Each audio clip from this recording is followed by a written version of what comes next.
राधे राधे दोस्तों, राधा कृष्ण गोपाल चैनल में आप सभी का स्वागत है। आशा करती हूँ आप लोग ठीक होंगे और मैं भी ठीक हूँ। तो दोस्तों, मैं आ गई हूँ आज एकादशी की कथा लेके। अगर आप लोग व्रत नहीं रह सकते तो आप इस कथा का आनंद ले सकते हैं, इससे आपकी मनोकामनाएं पूर्ण होंगी। तो आज है सफला एकादशी, तो मैं आपके साथ ये वीडियो शेयर कर रही हूँ ताकि आप इस वीडियो से पूजा और कथा का आनंद ले सकें।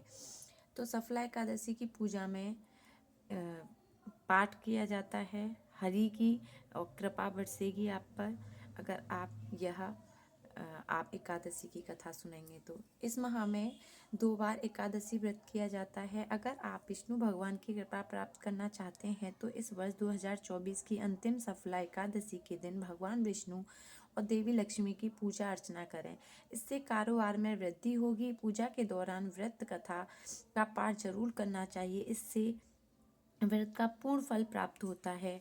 तो अगर आप व्रत नहीं रह सकते तो इस कथा को अवश्य सुने, इससे भी आपको बहुत फल मिलेगा। तो चलते हैं हम अपनी कथा पे। तो वह कथा है कि प्रत्येक वर्ष पूष माह के कृष्ण पक्ष की एकादशी तिथि पर सफला एकादशी मनाई जाती है, तो हम आपको बताएंगे। और साथ ही यह तिथि भगवान विष्णु को प्रसन्न करने के लिए बेहद शुभ मानी जाती है। पंचांग के अनुसार साल 2024 की आखिरी सफला एकादशी व्रत 26 दिसंबर को किया जाएगा। तो इस व्रत को विधि पूर्वक करना चाहिए और अगले दिन यानी द्वादशी तिथि में व्रत का पारण करना चाहिए। साथ ही अन्न और धन का दान करना चाहिए, फलदायी माना गया है। तो सफला एकादशी पूजा के दौरान व्रत कथा पाठ करने से जातक व्रत के पूर्ण फल की प्राप्ति होती है, इसीलिए दिन व्रत कथा का पाठ जरूर करना चाहिए। मान्यता है कि सच्चे मन से कथा पढ़ने से सभी पापों का छुटकारा मिलता है और पुण्य की प्राप्ति होती है।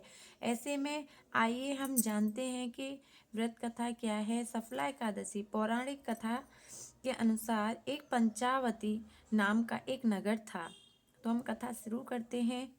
आप सब लोग स्किप ना करिएगा और पूरा वीडियो सुने, आधी अधूरी ज्ञान नहीं लें। एकादशी की पूरी कथा सुने। तो दोस्तों, अगर आप लोग नए हैं तो मेरे चैनल को पहले like subscribe bell icon press कर लें। फिर चलते हैं हम अपनी कथा पे। तो इसमें एक राजा रहता था जिसका नाम महिषमान था। उसके 4 पुत्र थे। उसके सबसे बड़े बेटा दुष्ट और पापी था और देवी देवता की निंदा करता था। एक बार ऐसा समय आया जब लुपंग को राजा ने नगर से निकाल दिया, जिसके बाद वह जंगल में रहने लगा और मांस का सेवन करने लगा। उसको कुछ दिनों तक कुछ खाने को नहीं मिला। ऐसे में वह एकादशी तिथि के दिन एक संत के पास पहुंचा। तो संत ने लुप्त का आदर सम्मान किया और उसको खाने के लिए भोजन भी दिया। संत के इस व्यवहार को देखकर लुम्पक बेहद प्रसन्न हुआ, जिसके बाद साधु ने उसे अपना शिष्य माना। कुछ दिन के बाद लुम्पक के व्यवहार में बदलाव आया और संत ने उसे एकादशी व्रत करने की सलाह दी। लुम्पक ने साधु की आज्ञा का पालन किया। उसके बाद महात्मा ने उसको समक्ष अपना वास्तविक रूप प्रकट किया। महात्मा के स्वरूप में स्वयं लुम्पक के पिता महिषमान खड़े थे। इसके बाद लुम्पक ने राजा का कार्यभार संभाला। लुम्पक पूष माह के कृष्ण पक्ष की सफला एकादशी का व्रत करने लगा।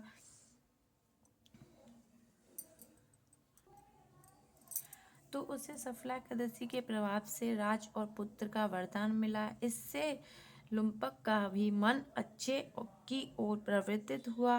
तब उसके पिता ने उसे राज प्रदान किया। उसे मनोज नामक पुत्र हुआ, जिसे बाद में राज संता सौंप कर वह खुद विष्णु भजन में लगकर मोक्ष प्राप्त की सफलता मिली। तो दोस्तों, आशा करती हूँ आप लोगों को ये मेरी एकादशी की कथा पसंद आई होगी। तो आप प्लीज़ नए हैं तो मेरे चैनल को like subscribe bell icon press कर लें। तो आपको मिलते हैं आपसे ऐसी अगली वीडियो में। राधे राधे दोस्तों।